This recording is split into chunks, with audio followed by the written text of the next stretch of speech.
अस्सलामुअलैकुम and welcome to Johan stitching. आज की इस वीडियो में मैं फ्लैट कॉलर नेक का डिज़ाइन रेडी करने वाली हूँ। बहुत ही प्यारा सा नेक डिज़ाइन है। इसको बनाने का यकीन करें इतना सिंपल और आसान तरीका बताऊँगी ना कि बाकी जितने भी तरीके हैं वो इंशाल्लाह उनको आप भूल जाएंगे। ये तरीका आपको बहुत ज़्यादा पसंद आने वाला है। बिल्कुल नया तरीका है। वीडियो आपके लिए हेल्पफुल रहेगी। वीडियो को आपने एंड तक वॉच करना है। वीडियो अच्छी लगे वीडियो को लाइक, चैनल को सब्सक्राइब, एक अच्छा सा कमेंट ज़रूर कीजिएगा। यहाँ पर हमने शर्ट की जो बैक साइड है ना वो फ्रंट साइड से 1/2 इंच एक्स्ट्रा ली है, जो कि मैंने निशान लगाकर अच्छे से दिखा दी है। अब यहाँ पर फ्रंट नेक जो है यहाँ पर हमने इसके लिए ना चौड़ाई ली है टोटल 3.5 इंच। लंबाई यहाँ पर हम लेंगे सेम साइज़ में, यानी कि लंबाई भी इसकी 3.5 इंच रहेगी। नीचे वाली साइड पे मार्जिन चौड़ाई का सेम रहेगा। यहाँ पर ये जो नेक रेडी कर रही हूँ ना, ये बिल्कुल मीडियम साइज़ का बहुत ही प्यारा सा नेक है। इंशाल्लाह वीडियो आपको बहुत ज़्यादा पसंद आएगी। इन निशानों को यहाँ पर हमने इस तरह से स्केल की मदद से आपस में मिला दिया है। अब यहाँ पर नेक में इस तरह से हल्के हाथ से राउंड शेप को ड्रॉ करेंगे। नेक में हमने हल्के हाथ से इस तरह से राउंड शेप को ड्रॉ कर दिया है। अब जिस तरह से राउंड शेप को ड्रॉ किया है, शर्ट की सिर्फ हम फ्रंट साइड को इस तरह से पकड़ेंगे और यहाँ पर फ्रंट साइड का जो नेक है इसकी इस तरह से कटिंग कर लेंगे।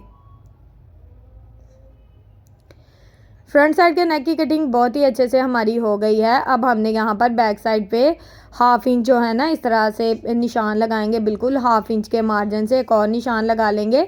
और आपको पता है बैक साइड की चौड़ाई हमने फ्रंट साइड के साथ ही ले ली थी, तो इस तरह से हल्की सी शेप यहाँ पर हम ड्रॉ कर देंगे। तो बैक साइड की हम टोटल जो हमने यहाँ पर नेक डीप रखा है ना वो यहाँ पर तकरीबन 1 इंच रखा है। और इस तरह से निशान जिस तरह से लगा है ना उस तरह से हमने इसकी कटिंग कर दी है। तो बैक साइड भी कटिंग जो है वो हमने इस तरह से कर ली है। इन जो पीस हैं इनको साइड पे कर देंगे। कटिंग हमारी बहुत ही अच्छे से हो गई है। अब यहाँ पर डिज़ाइन के लिए हमने बुकरम की चौड़ाई डबल फोल्ड में यहाँ पर 2 इंच रखी है और लंबाई तकरीबन 15.5 इंच रखी है। अब हमने चौड़ाई में 1/2 इंच के मार्जिन से इस तरह से डिज़ाइन का निशान लगा दिया है। डिज़ाइन की लंबाई यहाँ पर हमारी तकरीबन 3 इंच रहेगी। चाहे तो आप 2.5 इंच भी रख सकते हो, लेकिन 1/2 इंच हमारा दबाव आ जाता है, तो यहाँ पर मैं 3 इंच मार्जिन लूँगी।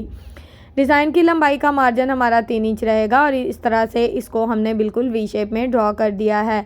अब यहाँ पर स्लिट का जो मार्जिन है इसको यहाँ पर नाप लेते हैं कि स्लिट हमने यहाँ पर कितना रखना है। तो स्लिट की टोटल लंबाई हम यहाँ पर रखेंगे तकरीबन 13.5 इंच। 13.5 इंच के मार्जिन से इस तरह से निशान लगा लिया है।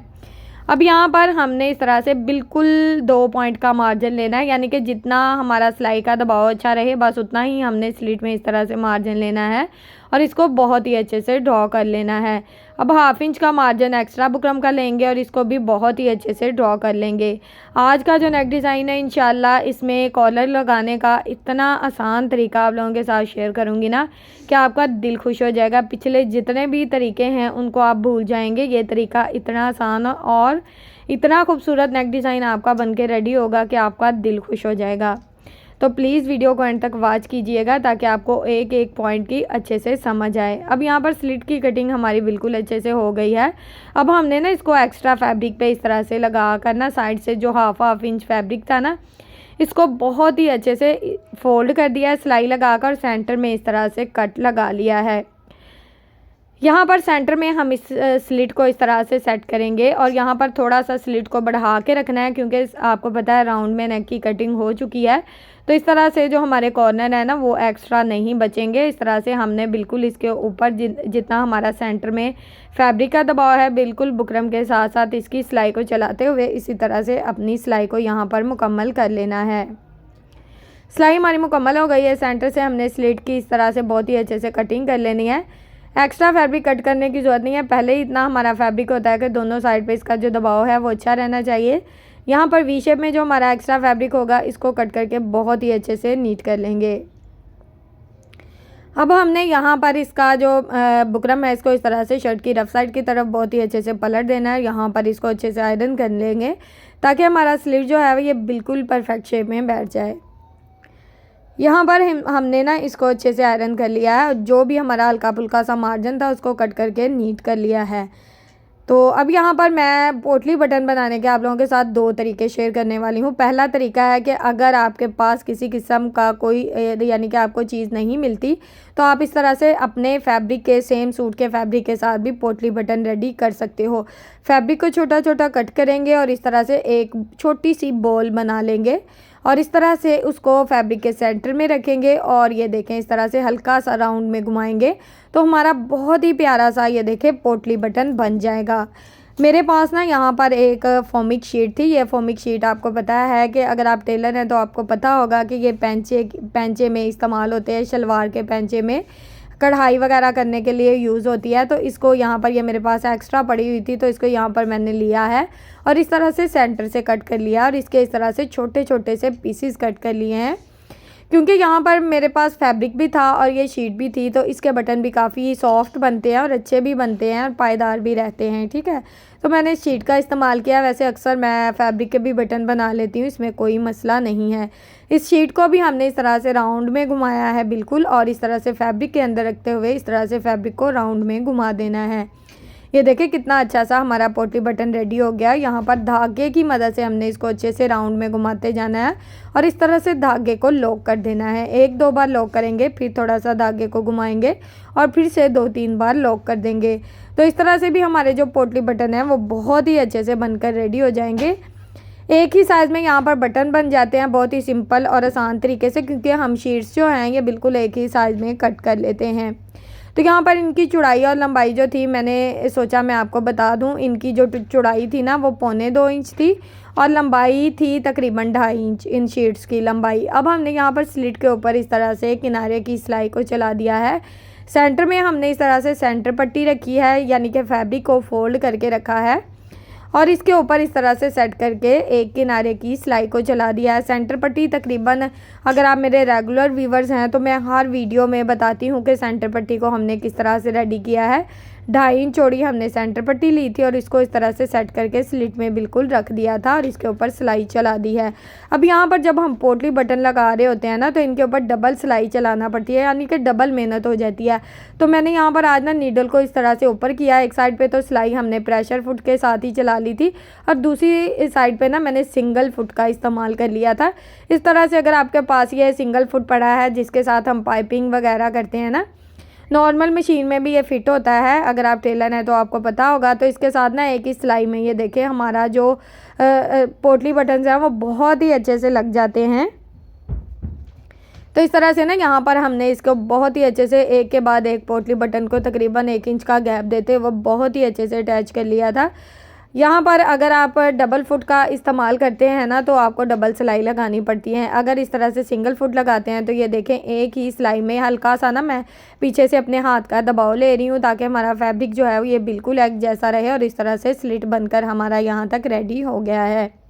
स्लिट में पोटली बटन की खूबसूरती आप चेक कर सकते हैं। सिंपल सा सूट है लेकिन सेम बटन भी इसमें बहुत ही कमाल की लुक दे रहे हैं। यहाँ पर स्लिट वाला सिंपल सा नेक हमारा रेडी हो चुका है। अब यहाँ पर फ्रंट एंड बैक साइड की शोल्डर की सिलाई हमने बहुत ही अच्छे से चला लेनी है। सिलाई को कॉर्नर से हम अच्छे से पक्का कर लेते हैं ताकि सिलाई यहाँ से निकल जाती है, आपको पता है। तो यहाँ पर ना हम सिलाई को शुरू में इस तरह से डबल कर लेते हैं ताकि सिलाई हमारी बाद में निकले ना, और दोनों साइड की शोल्डर की सिलाई अच्छे से चला लेते हैं। अब यहाँ पर इस तरह से कॉर्नर को हल्का सा डाउन कर देंगे। ये देखिए इस तरह से दोनों साइड का कॉर्नर डाउन करेंगे ताकि हमारी जो यहाँ पर किसी किस्म का ना नेक में झोल या सलवट ना आए। और यहाँ पर शोल्डर को मैंने ना अच्छे से इस्त्री कर दिया था ताकि ये बिल्कुल इनका जो फैब्रिक है ये बिल्कुल परफेक्ट शेप में बैठ जाए। ये फैब्रिक मैंने बैक साइड की तरफ इस तरह से मोड़ते हुए इसको अच्छे से आयरन कर लिया था। अब यहाँ पर मैंने ना एक पेपर लिया है और ये पेपर डबल फोल्ड में है और इसको ना इस तरह से नेक की फ्रंट साइड पे हमने रखा है बहुत ही अच्छे से सेट करके, जैसा कि आप देख रहे हैं। इस तरह से हम शर्ट की फ्रंट साइड का जो नेक है ना इसको बहुत ही कमाल तरीके से रेडी कर सकते हैं। आपको पता है सेंटर में जब हमने 1 इंच का मार्जिन वी का स्लिट बनाया तो हमारा 1 इंच का जो मार्जिन है ना वो हमारा बीच में से रिमूव हो गया है। अब हम इस तरह से इसका बैन बनाएंगे कि कॉलर बनाएंगे कि बहुत ही अच्छे से बनकर रेडी हो। अब यहाँ पर हमने क्या करना है, तकरीबन 3 पॉइंट का मार्जिन, सेम हमने राउंड नेक की शेप जो है वो ले ली है और यहाँ पर 3 पॉइंट का मार्जिन इस तरह से नीचे की तरफ हमने 3 पॉइंट के मार्जिन से निशान लगाया है। इतना जो है ना हमारा फैब्रिक का दबाव आ जाता है, ठीक है। और इस तरह से यहाँ पर हमने ये निशान लगा लिया है। यहाँ पर हमने अब जो कॉलर की चौड़ाई रखनी है वो यहाँ पर नाप लेनी है। तो यहाँ पर हम जो है ना अपने कॉलर की चौड़ाई ऊपर वाली साइड पे इस तरह से निशान लगाते हुए राउंड में इस तरह से नाप लेंगे। तकरीबन मैंने यहाँ पर जो इसकी चौड़ाई रखी थी ना वो 1 इंच से 2 पॉइंट कम यानी कि 1.25 इंच इसकी चौड़ाई रखी थी और फ्रंट साइड से हल्की सी राउंड शेप इस तरह से ड्रॉ कर ली थी। अगर आप यहाँ पर 1 इंच की चौड़ाई लेना चाहते हैं तो वो आपकी मर्ज़ी है, आप ले सकते हो। यहाँ पर हमारा जो है ना पैटर्न देखे कॉलर का कितने अच्छे से ड्रॉ हो गया है। इसको मैं अच्छे से ना डार्क कर लूँगी। हमारा जो 1 इंच का मार्जिन मैं पहले आपको बता रही थी कि रिमूव हो जाता है जब हम अपना सेंटर का, अक्सर हम पहले इस तरह से नेक को कट करते थे कि सेंटर में जो उसका फैब्रिक कट हुआ होता था ना राउंड में, उससे हम अपने कॉलर को रेडी करते थे। लेकिन आपको पता है सेंटर में हमारा 1 इंच का फैब्रिक रिमूव हो गया है, तो अब उसके हिसाब से हमारा जो कॉलर है वो भी छोटा बनेगा। तो यहाँ पर ये जो तरीका है ना, सबसे आसान तरीका है इस कॉलर को बनाने का कि आप नेक को रखते हुए इस तरह से फ्रंट साइड का जो कॉलर है ये बहुत ही अच्छे से एक पेपर पर ड्रॉ कर लें और उसको कट कर लें। अब यहाँ पर बुकरम का पीस लेंगे। इसकी जो चौड़ाई है डबल फोल्ड में हमारे पास 10 इंच है, लंबाई तकरीबन 5.5 इंच है। बैक साइड की जो यहाँ पर नेक की चौड़ाई है वो 3.5 इंच रहेगी। ये भी हमने अच्छे से नाप ली है। अब यहाँ पर ना बुकरम का जितना एक्स्ट्रा मार्जिन होगा इसको इस तरह से लाइन लगाकर बिल्कुल सीधा कर लेंगे। अब यहाँ पर ये बुकरम की बंद वाली साइड है। बंद वाली साइड पे हमारा बैक नेक का मार्जिन जो है इसको हम यहाँ पर निशान लगा लेंगे तकरीबन 3.5 इंच के मार्जिन से, जो कि हमने नाप के अच्छे से रखा है। अब ये जो फ्रंट साइड का हमने ड्रॉ किया है ना पैटर्न, इसको इस तरह से इसके ऊपर सेट करेंगे। बिल्कुल आप देख सकते हो कि मैंने निशान के मुताबिक इसको रखते हुए सेट किया है। अब यहाँ पर इसके ऊपर हमने इस तरह से पेंसिल की मदद से बिल्कुल बुकरम के ऊपर ड्रॉ कर लेना है और ये जो हमारा यकीन करें कॉलर बन के रेडी होगा। इतना खूबसूरत, बिल्कुल परफेक्ट, और आपका मार्जिन ज़रा सा भी कम या ज़्यादा नहीं होगा। शेप इतनी खूबसूरत बनेगी कि आपका दिल खुश हो जाएगा। यहाँ पर बैक साइड का मार्जिन जो है कॉलर का सेम रहेगा, यानी कि 1 इंच से 2 पॉइंट कम का मार्जिन हमने इस तरह से निशान लगाकर इसको इस तरह से बिल्कुल सीधा ड्रॉ कर लिया है। कॉलर हमारा देखिए कितनी खूबसूरती से ड्रॉ हो गया है। अब जिस तरह से ड्रॉ हुआ है ना, सिंपल इसके मुताबिक इसकी कटिंग कर लेंगे। किसी किस्म का यहाँ पर कोई एक्स्ट्रा मार्जिन नहीं लेंगे। तो यहाँ पर हमने अपने कॉलर की कटिंग बहुत ही खूबसूरती से, बहुत ही सिंपल और आसान तरीके से कर ली है। ये बिल्कुल नया और आसान तरीका है। इस तरीके से अभी तक किसी ने वीडियो अपलोड नहीं की। इंशाल्लाह आपको वीडियो जो है वो बहुत ज़्यादा पसंद आएगी। जब आप इस नेक को रेडी करेंगे तो आप इंशाल्लाह बार बार इस वीडियो को देख के अपने नेक रेडी करेंगे, क्योंकि इतने खूबसूरत नेक बनकर रेडी होंगे कि आपका दिल खुश हो जाएगा। अब यहाँ पर हमने सिंगल फैब्रिक पे इस कॉलर को लगाया है और इसको इस तरह से साइड से जो हाफ इंच फैब्रिक छोड़ा है इसको ग्लू स्टिक की मदद से बहुत ही अच्छे से सेट कर लेंगे। अच्छा, यहाँ पर आप स्लिट में किसी किस्म की पत्ती शेप बनाते हो, वी शेप बनाते हो या कोई भी डिज़ाइन बनाते हो ना, तो ये तरीका यकीन करें कॉलर को कट करने का इतना परफेक्ट है कि आप जिस डिज़ाइन में भी अपना नेक बनाओगे ना तो आपका नेक इतना परफेक्ट बनेगा कि आपका दिल खुश हो जाएगा। यहाँ पर इसका एक्स्ट्रा मार्जिन हमने बहुत ही अच्छे से कवर कर दिया है। अब नीचे वाली साइड पे ना हमने सेम फैब्रिक लिया है और इसके ऊपर इस तरह से हमने अपनी सिलाई को चला दिया है।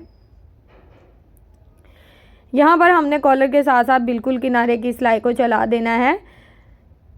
किसी किस्म का कोई एक्स्ट्रा मार्जिन जो है वो यहाँ पर नहीं लेंगे। यहाँ पर हमने अपनी सिलाई को मुकम्मल कर लिया है। धागे को कट कर देंगे, बिल्कुल थोड़ा सा फैब्रिक छोड़ेंगे, बाकी का जो एक्स्ट्रा फैब्रिक होगा उसकी इस तरह से कटिंग करके इसको नीट कर लेंगे। यहाँ तक अगर आप लोग मेरी वीडियो देख रहे हो तो प्लीज़ मेरी वीडियो को लाइक कर दें, मेरे चैनल को सब्सक्राइब कर लें और एक अच्छा सा कमेंट करके ज़रूर बताएं कि आपको मेरी आज की वीडियो कैसी लगी। मेरी टोटली वीडियोज़ मेरी बिगनर्स बहनों के लिए होती है ताकि आप लोग घर बैठे अपने सूट को बहुत ही अच्छे से डिज़ाइन कर सकें। अब यहाँ पर हमने नीचे वाली साइड से भी जितना एक्स्ट्रा फैब्रिक था ना उसको कट करके नीट कर लिया। कॉलर में बहुत ही अच्छे से कट लगा लिए हैं।